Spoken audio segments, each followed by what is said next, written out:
میرے پاس دولت کتنی ہو جائے گی؟ نہیں، پوچھا کہ بتائیے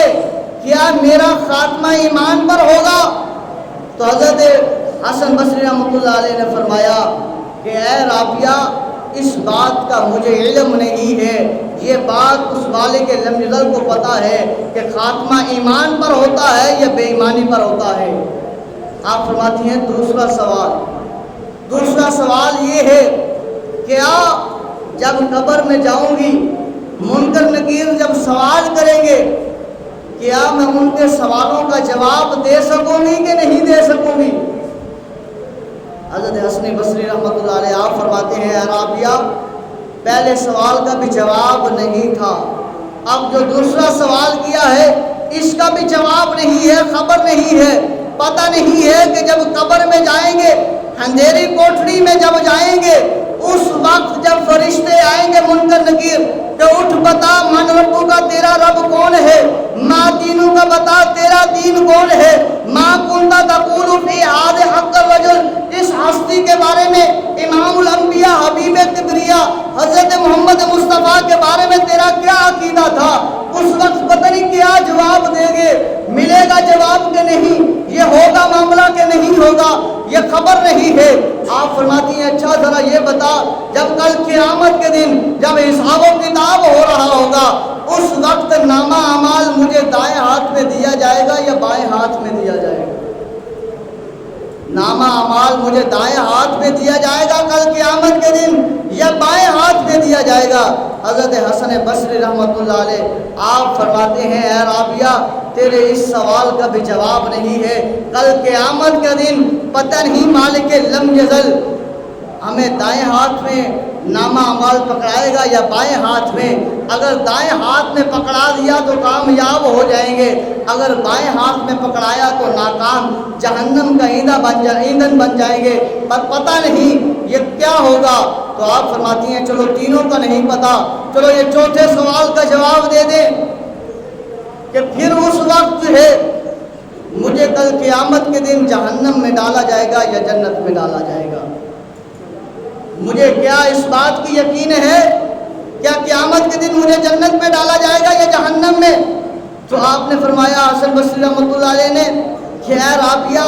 تیرے اس چوتھے سوال کا بھی جواب نہیں ہے کہ کل قیامت کے دن اللہ تبارک و تعالیٰ جنت کا فیصلہ فرماتا ہے یا جہنم کا فیصلہ فرماتا ہے۔ حضرت رابعہ بصری فرماتی ہیں، اے حسن بصری، اے لوگوں سن لو، جب چاروں سوالوں کا جواب نہیں ہے، پتہ نہیں ہے، خبر نہیں ہے، پھر رابعہ اسی جستجو میں موجود ہے، اللہ کا دن کو بھی ذکر کرتی ہے، رات کو بھی ذکر کرتی ہے، دن کو بھی رو رو کر اللہ کی بارگاہ میں التجا کرتی ہے، مولا میرا خاتمہ جو ہے وہ ایمان پر ہو، اللہ جب موت آئے ایمان پر آئے، اللہ جب وقت اسرائیل جو ہے میری روح کو قبض کرنے لگے، اللہ مجھے دنیا کا خیال نہ ہو، اللہ مجھے شیطان کا خیال نہ ہو، اللہ مجھے تیرے رحمان کا خیال ہو، اللہ میری زبان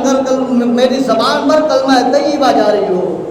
خاتمہ ایمان کی دعا کرتی ہوں، تو پھر مجھے کیسے دنیا کی لذت چاہیے، کیسے میں اس میں مبتلا ہو سکتی ہوں؟ فرمایا دوسرا، میں اللہ کی عبادت اور اللہ کی بارگاہ میں یہی دن رات جستجو کرتی ہوں، جس کی وجہ سے میری نیندیں اڑ گئی ہیں کہ خبریں جب قبر اندھیری ہوگی، جب منو من مٹی، میرے چاہنے والے، میرے سے محبت کرنے والے، جن سے میں پیدا ہوئی ہوں، میرے وہ خونی رشتے اپنے ہاتھوں سے ڈال جائیں گے، منو من مٹی کے نیچے جب میں موجود ہوں گی، نہ کوئی روشنی ہوگی، نہ چراغ ہوگا، نہ کوئی ساتھی ہوگا، اس وقت جب فرشتے پوچھیں گے بتا تیرا رب کون ہے، تو میں کیا جواب دوں گی؟ تو میں اللہ کی بارگاہ میں یہی التجا کرتی رہتی ہوں، دن کو بھی رات کو بھی، بیٹھتے بھی اٹھتے بھی لیٹتے بھی، کہ اللہ جب منکر نکیر سوال کریں، اللہ مجھے ہمت عطا کرنا،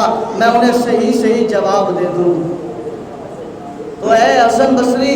تیسرا جو سوال میں نے کیا ہے وہ بھی دن رات میں اللہ کی بارگاہ میں یہی التجا کرتی ہوں، اللہ مجھے مان نیکیوں کا نہیں، اللہ میں نمازیں پڑھتی ہوں، مجھے یہ مان نہیں ہے میں نمازیں پڑھتی ہوں، میں قرآن پڑھتی ہوں، اللہ مجھے یہ مان نہیں ہے، بلکہ اللہ میں تو تیرے فضل کی امید رکھتی ہوں، اللہ میرے پر فضل کرنا، اللہ عدل نہ کرنا، اللہ فضل کرنا، کل قیامت کے دن مجھے لوگوں کے سامنے رسوا نہ کرنا، بلکہ نامہ اعمال مجھے دائیں ہاتھ میں پکڑا دینا۔ تو فرمایا پھر تیسرے میں جستجو میں رہتی ہوں، بتاؤ کیا مجھے دنیا کی لذت آ سکتی ہے یا جا سکتی ہے؟ فرمایا چوتھا کہ میں اللہ کی بارگاہ میں یہی التجا کرتی ہوں، اللہ کل قیامت کے دن جہنم میں نہ ڈالنا، بلکہ جو اعلیٰ شان جنت بنائی ہے اللہ مجھے اس جنت کا مقام عطا فرما دینا۔ اللہ کی پاک بارگاہ میں دعا کرتے ہیں کریم اللہ ہمیں صراط مستقیم پر چلنے والا بنائے اور سچوں کا ساتھ دینے والا بنائے۔